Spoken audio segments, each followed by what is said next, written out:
Chers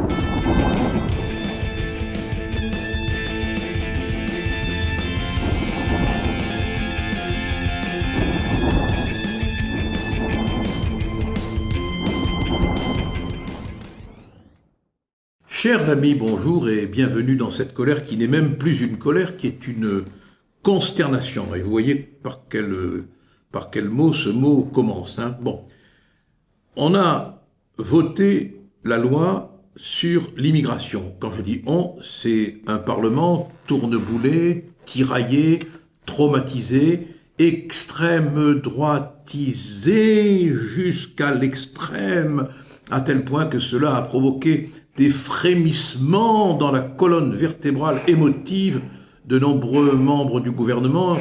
Il y en a même un qui a plié ses bagages et qui a démissionné du gouvernement, c'est le ministre de la Santé. Vous me direz, la santé s'en portera pas plus mal. Et on a entendu bien sûr le sonore, le cymbalier, joueur de cymbales Dupond-Moretti. Cette loi, elle a provoqué une émotion qui a même amené le président Macron à aller sur la 5 pour en parler. Quelle loi, petite loi, qui change pas grand-chose. Une loi de rien du tout, mais de rien du tout, face à la situation générale que connaît la France, face à l'exigence posée par les Françaises et les Français. 7 Français sur 10 sont pour la préférence nationale, que ça plaise ou pas. C'est quand même le peuple qui est encore chez lui ici. Et 80% des Français sont pour que l'on recadre complètement la loi sur l'immigration. Alors qu'est-ce qu'on a à faire des états d'âme des uns et des autres si les Français veulent une loi qui les protège de tout ce qui serait abusif, je dis bien abusif, dans la manière de recevoir l'immigration? En définitive, le vrai parti politique, c'est le parti politique des « y'en a marre ». On en a marre, on en a assez.